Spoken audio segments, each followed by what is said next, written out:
King Arthur, the Holy Grail, Knights of the Round Table, Merlin. Surely these famous legends are all myths and folk tales? Or are they actually based upon real and ancient British and European histories and orally passed down traditions? The Roman Empire first landed in Britannia in 55 and 54 BC under Julius Caesar, but these huge inroads were only driven by a need for his prestige back in Rome. In 43 AD, Rome re-invaded with 4 legions to colonize the island.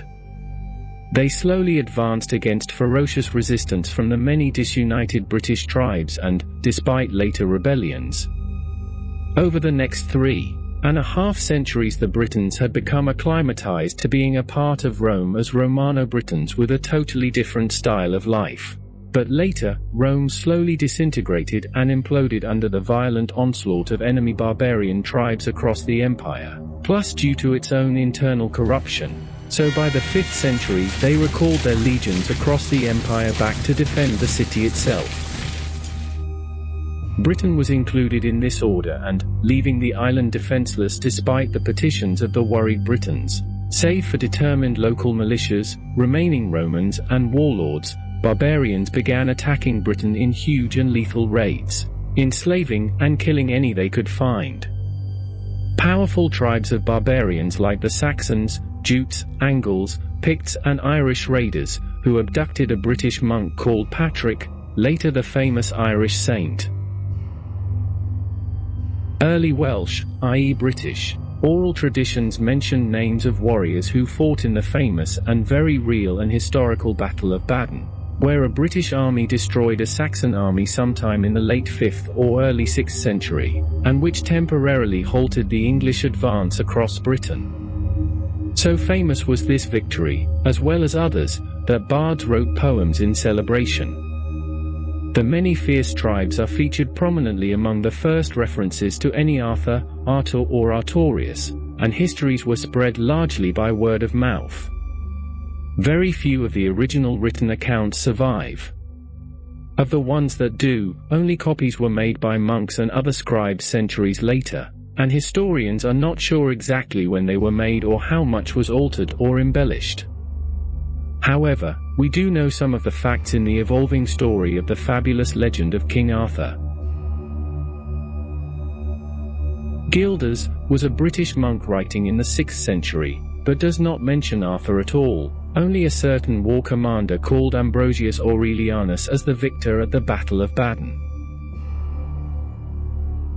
The Goddodin, a Welsh poem first composed in the 7th century, retold through an oral storytelling tradition and then recorded by a bard in the 9th century. Goddodin is not a tale about Arthur, but rather, a poem dedicated to the men who died in a battle defending Britain from Angles. It only mentions an Arthur in passing, when it praises a warrior who slew 300 enemies on the battlefield, adding that in spite of his prowess, he was no Arthur. This suggests that the scribe was aware of a renowned warrior of that name. There is no linguistic evidence that would date Goddodin as a whole before the 9th or 10th century. Bede, also known as the Venerable Bede, was a renowned English monk at the monastery of St. Peter in the Kingdom of Northumbria. In 731, he wrote his epic Historia Ecclesiastica Gentis Anglorum, aka Ecclesiastical History of the English People, based upon Gildas, but with some additions, namely the British chieftain Vortigern and the English twin warriors Hengist and Horsa. It seems odd that Bede did not name Arthur if he had won the Battle of Bede. The Anglo-Saxon Chronicle, sponsored by King Alfred the Great in 890, it constructed an artificial account of the 5th and 6th centuries as well as some of the 7th to the early 9th centuries so as to justify the dominance of Wessex and specifically that of the house of King Alfred.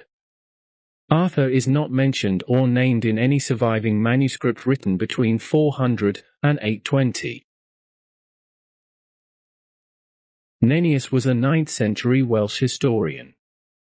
His Historia Brittonum, written in 828, is the first clear, datable reference to Arthur, who is not a king but a war leader. Commonly attributed to Nennius, as some recensions have a preface written in his name. Some experts have dismissed the Nennian preface as a late forgery, arguing that the work was actually an anonymous compilation. The familiar names, Merlin, Guinevere, Lancelot, Gawain, and Mordred, are all missing. He does mention Ambrosius Aurelianus. The Historia Brittonum has been controversial as to its date and origin, and Nennius has been described as unrestrainedly inventive with this work.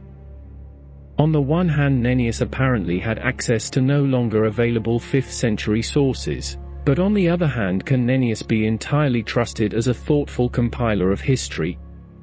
Apart from his native Welsh and his clerical knowledge of Latin, Nennius seems to have understood both Old English and Old Irish, even though he made mistakes with dating schemes, people's names, and genealogical facts. However, Nennius is nevertheless one of the earliest records of Welsh literature and history, and his work is therefore very useful to researchers. Arne's Prydein, The Great Prophecy of Britain. This Welsh 9th century poem is all about the British and their allies pushing the English back into the sea. Given how Arthur is used as the archetypal British warrior hero in the history of the Britons, you'd think that this poem would make the ideal hagiography. But he is entirely missing. In fact, the silence about Arthur is deafening, especially given that these documents contain the names of hundreds of people who lived in Britain between 600 and the 11th century. Welsh chroniclers in the 10th century added a bard named Merlin who went mad and ran into the forest, a battle which caused the death of Arthur, a warrior named Mordred, and many other Britons. On this shaky foundation, along with a scattering of place names and oblique references, is an entire legend based. 2 entries in the Welsh annals possibly dated to the 10th century, firstly Arthur's victory at Bede in 516, and secondly the strife of Camelot in 537 where Arthur and Medrawt fell. Magical elements of the Arthur legend begin to creep in between 900 and 1150, again from Welsh poets and myth. By the 12th century, Welsh stories of Arthur were rife with monsters and supernatural powers. In Culhwch and Olwen, which lists dozens of Arthurian names, the hero calls upon Arthur's court to fight a lethargic giant. Knights called Kay, Gawain, and Bedivere first make an appearance. The Annales Cambrai, the earliest, is a 12th century presumed copy of a mid-10th century original. Later editions were compiled in the 13th century. Despite the name, the Annales Cambrai record not only early events in Wales, but also events in Ireland, Cornwall, England, Scotland, and sometimes further afield. There are 2 entries in the Annals on King Arthur, one on Medrawt, aka Mordred, and one on Merlin. Geoffrey of Monmouth's History of the Kings of Britain, 1138, written in Latin, described his Arthur as an all-conquering king who subdued the Saxons, united Britain, and invaded most of Europe. He certainly wasn't a romantic, noble, or chivalrous hero. Monmouth covers a lot of the historical events described in Nennius's earlier work.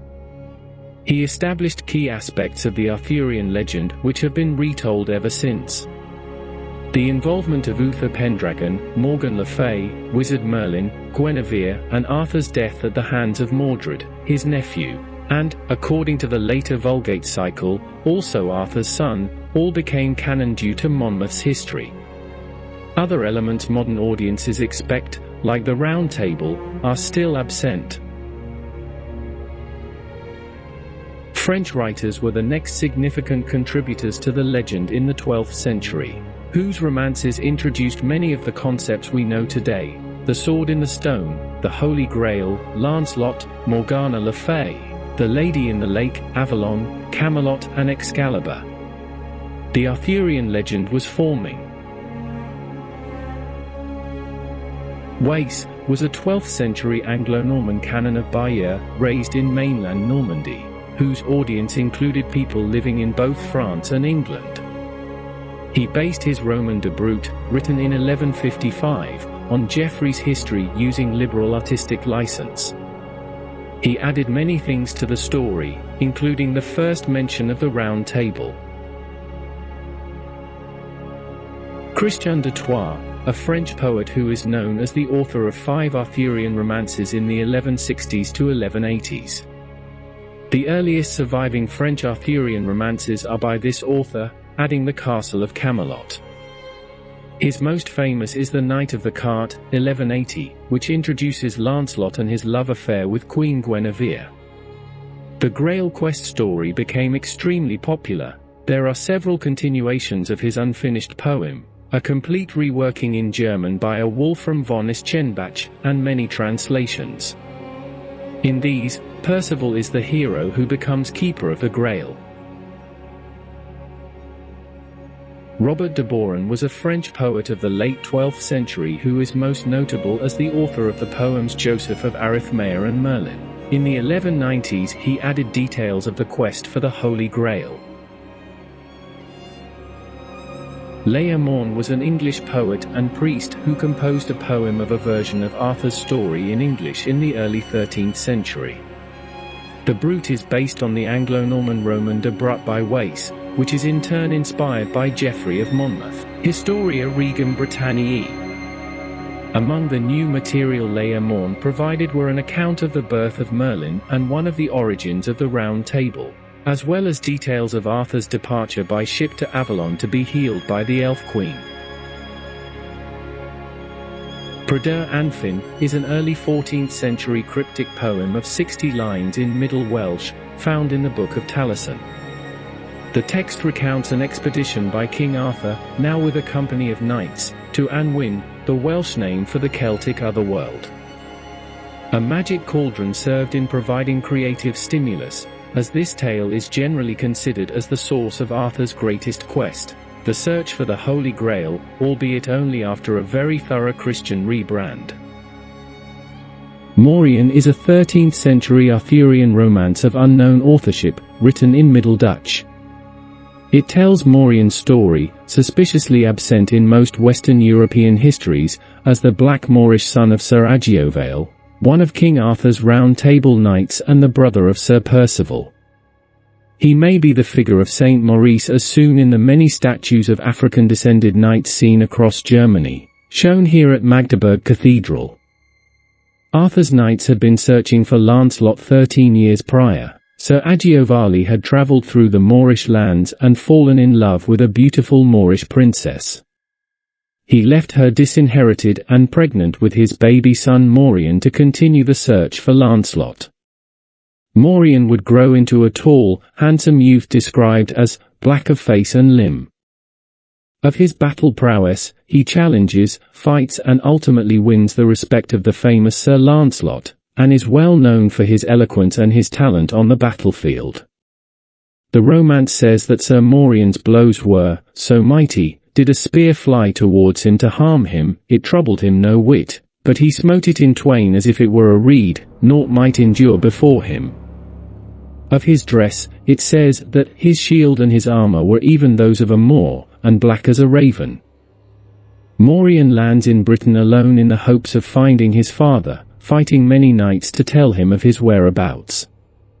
Morien's saga ends when he finds his father and convinces him to return to Africa and marry Morien's mother, thus making an honest woman of her and a legitimate son of Morien.